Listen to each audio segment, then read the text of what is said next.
12ஆம் வகுப்பு பொதுத் தேர்வில் அதிக மதிப்பெண் பெற வாங்கி பயன்படுத்துவீர் சுறா கைடு 2025-26 புதிய பதிப்பு. அதிக பக்கங்கள், அதே தரம், தற்போது குறைந்த விலையில். சுறா கைடு அனைத்து புத்தக கடைகளிலும் கிடைக்கும். குக்கரி சேனலை பார்த்து யார் வேணாலும் சமையல் பண்ணலாம். ஆனா சுவையான சமையல் பண்றது எப்படி?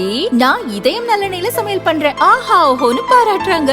நீங்களும் இதயம் நல்லெண்ணெயில சமையல் பண்ணுங்க, பாராட்ட வாங்குங்க. தினம் தோறும் வாங்குவே இதயம் இதயம். புத்தக வெளியீட்டு விழாக்கள் கவனம் பெறுகின்ற காலகட்டம் இது. உங்களுக்கு புரிந்திருக்கும் என்று நினைக்கின்றேன். நேற்று ஒரு புத்தக வெளியீட்டு விழா நடந்தது. அரசியல் சலசலப்பை ஏற்படுத்தி பத்திரிகையாளர்களாகிய எங்களுக்கு தீனியை தந்த புத்தக வெளியீட்டு விழா நேற்று நடந்தது. அதுவும் தமிழகத்தில் ஒரு அரசியல் சலசலப்பு. புத்தக வெளியீட்டு விழாக்கள் கவனம் பெற வேண்டும். இன்றைய புத்தக விழாவும் இந்த புத்தக திருவிழாவும் இந்த புத்தக வெளியீட்டு விழாவும் 3 மணி நேரமாக நடந்து கொண்டிருக்கின்றது. புத்தகம் படிக்காத ஆட்கள் இருக்கின்ற இந்த காலகட்டத்தில் ஒரு புத்தக வெளியீட்டு விழா 3 மணி நேரமாக நடந்து கொண்டிருக்கின்றது. நேற்றைய புத்தக வெளியீட்டு விழா எப்படி அரசியல் சலசலப்பை ஏற்படுத்தியதோ, இந்த புத்தகம் தமிழ் சமூகத்தில், தமிழ் மருத்துவ உலகத்தில் நிச்சயம் ஒரு பரபரப்பை, ஒரு விழிப்புணர்வை ஏற்படுத்தும் என்பதில் சந்தேகமே இல்லை. தமிழ் மருத்துவ உலகத்துக்கு இது ஒரு மிக மிக முக்கியமான புத்தகம். டாக்டர் பழனியப்பன் அவர்கள் கடந்த 20 ஆண்டுகளாக தினமலர் நாளிதழில் எழுதி வருகின்றார். எங்கள் நாளிதழில் 20 ஆண்டுகளுக்கு முன்பு அவர் ஒரு கட்டுரை எழுதியிருந்தார். 20 ஆண்டுகளுக்கு முன்பு சிஓபிடி என்பது தொடர்பாக நான் உடன் டாக்டரிடம் கேட்டேன், சிஓபிடி என்றால் என்ன என்று கேட்டேன். அதுதான் அவருடைய தமிழ் அறிவு, லாங்குவேஜ். தமிழ் மருத்துவ வார்த்தைகள் தமிழ் இல்லையே என்று வருந்துபவர்கள் இந்த புத்தகத்தை படித்தால் அழகான தமிழ் வார்த்தைகளை பார்க்கலாம். சிஓபிடி என்றால் என்ன என்று கேட்டேன். நாள்பட்ட மருத்துவ நாள்பட்ட நுரையீரல் அடைப்பு நோய், அவருடைய வார்த்தை சொன்னார். COPD, crony obstructive pulmonary disease இல்லையா, அதுதான் சிஓபிடி. அந்த சிஓபிடிக்கு அவர் என்ன, நாள்பட்ட நுரையீரல் அடைப்பு நோய். அழகான வார்த்தை. நாங்கள் அதை 20 வருஷத்துக்கு முன்னாலே நான் இந்த அவையில் அதை பதிவு செய்ய விரும்புகின்றேன்.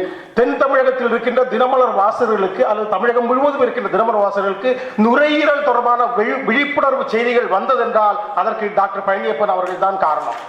நாங்க தான் அது சிஓபிடிங்கிறத எங்க வாசகர்களுக்கு அவர் மூலமா தான் தெரிவிச்சோம். வாசகர்களுக்கு தெரியாது. இப்ப எல்லா வாசகர்களுக்கும் தெரியுது சிஓபிடினா என்ன, அந்த விஷயங்கள்லாம் தெரியுது. சோ அந்த மாதிரி ஒரு மருத்துவ விழிப்புணர்வை அவர் தந்த கட்டுரைகள், அந்த கட்டுரைகள் தான் இந்த 37 கட்டுரைகள், குறுங்கட்டுரைகள் இந்த நூலில் வந்திருக்கின்றது.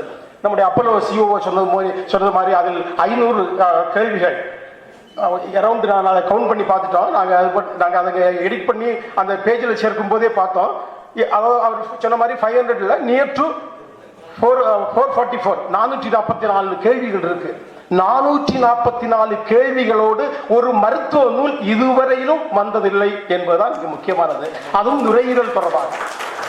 நுரையீரலுடைய முக்கியத்துவத்தை அது தெரியலாம். சரி, அந்த கேள்விகளை எல்லாருமே சொன்னாங்க. எல்லா பேசுறதும் கேள்விகளை பற்றி சொன்னாங்க. கத்திரிக்காய் சாப்பிட்டால் அலர்ஜி வருமா என்பதில் இருந்து, அது ஒரு சாதாரண கேள்வி, அந்த கேள்வியும் கேட்டுக்காங்க.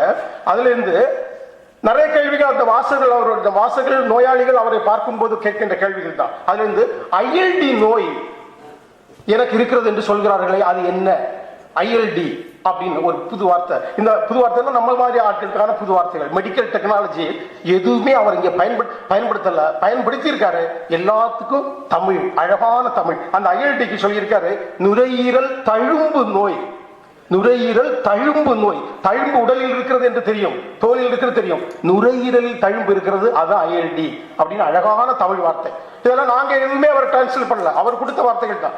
எங்களுடைய செய்தியை செம்மையாக்கம் செய்திருக்கின்றோமே தவிர மற்றபடி எல்லாமே அவருடைய வார்த்தைகள், தலைப்புகள் அவருடையது, எல்லா சொல்லாட்சி அவருடையது.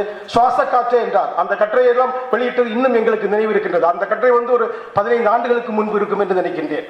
அதே போன்று கொரோனா காலகட்டத்தில், கோவிட் காலகட்டத்தில் கோவிட்டை பற்றி முதலாக தமிழில் ஒரு கட்டுரை எழுதியது டாக்டர் பழனியப்பன் அவர்கள் தான். அதை நாங்கள் தினமலர் வெளியிட்டோம். மார்ச் 19 ஏதோ நம்முடைய ஷட் டவுன் என்று பிரதமர் அனௌன்ஸ் பண்ற அந்த நேரத்தில் மார்ச் 23 வாக்கில் நாம் ஒரு கட்டுரை வெளியிட்டோம். அது அவர்கள் எழுதியது. சோ மக்களிடம் விழிப்புணர்வு ஏற்படுத்த வேண்டும் என்பது அவருடைய எண்ணம். அதுக்கு தான் இந்த நூலை தினமலருடைய தாமரை பிரதர்ஸ் வெளியிட்டிருக்கின்றது. நிறைவாக சொல்லிக் கொள்கின்றேன், இந்த நூலில் அவர் அந்த சிஓபிடி சொன்னேன். அந்த சிஓபிடி விஷயம் அந்த கட்டுரையெல்லாம் போட்ட பிறகு நம்ம நினைச்சிட்டு இருந்தோம் புகைப்பிடிப்பவர்களுக்கு தான் நுரையீரல் நோய் வரும். அவர் ஒன்று சொன்னாரு, நான் இதுவரைக்கும் நானும் இதுவரையும் படித்ததில்லை, எந்த புத்தகத்திலையும் வந்ததில்லை, பெண்களுக்கும் சிஓபிடி வரும் அப்படின்னு ஒரு வார்த்தை எழுதினாரா. எனக்கு அதை அன்னைக்கே ஸ்ட்ரைக் ஆச்சு. அவர் நாங்கள் நாளிதழ வெளியிட்டோம், அந்த கட்டுரை இந்த புக்கில் இருக்கு. அவர் சொன்னாரு, 20 ஆண்டுகளாக சமையலறையில் புகையில் சிக்கிக் கொண்டிருக்கின்ற பெண்களுக்கு, தினமும் 3 மணி நேரம் சமையல் செய்கின்ற பெண்களுக்கும் சிஓபிடி வரும், புகை பாதிப்பு வரும். நம்ம புகைப்பிடிக்கிற ஆண்களுக்கு தான் வரும் சிஓபிடி அப்படின்னு நினைச்சிட்டு இருந்தோம். அதை முதலாக எழுதி தமிழ் பத்திரிகையில எங்களுக்கு எழுதி மக்களிடம் விழிப்புணர்வு ஏற்படுத்தியவர் டாக்டர் பழனியப்பன் அவர்கள். இதுல ஒரே நிறைவாக சொல்றது, டாக்டருடைய சோசியல் ரெஸ்பான்சிபிலிட்டி, சமூக பொறுப்புணர்வுன்னு எல்லாரும் சொன்னாங்க.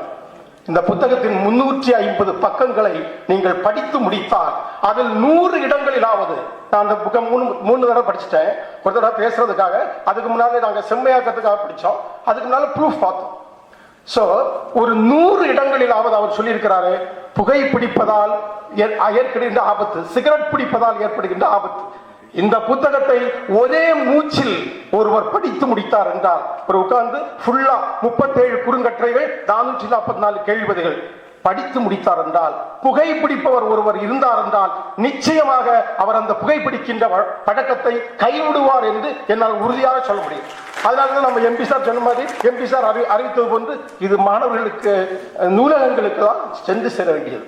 சோ டாக்டருடைய இந்த சோசியல் ரெஸ்பான்சிபிலிட்டியை நாங்கள் பாராட்டுகின்றோம். அந்த புத்தகத்தை வெளியிட தினமலர் சார்பிலும், தினமலருடைய புத்தக எங்களுடைய பிரிவான தாமரை பிரதர்ஸ் சார்பிலும் இந்த புத்தகத்தை, இது போன்ற ஒரு சிறப்பான புத்தகத்தை தந்த டாக்டர்களுக்கு எங்களுடைய நெஞ்சார்ந்த நன்றியை தெரிவித்துக் கொள்கின்றோம். இது போன்று நீங்கள் அதுக்கும் எழுத வேண்டும், எங்களுடைய இணையத்தை சொல்லும்போது நாங்கள் வெளியிட தயாராக இருக்கின்றோம் என்பதை தெரிவித்து டாக்டர்களை வாழ்த்து விடைபெறுகிறேன். நன்றி.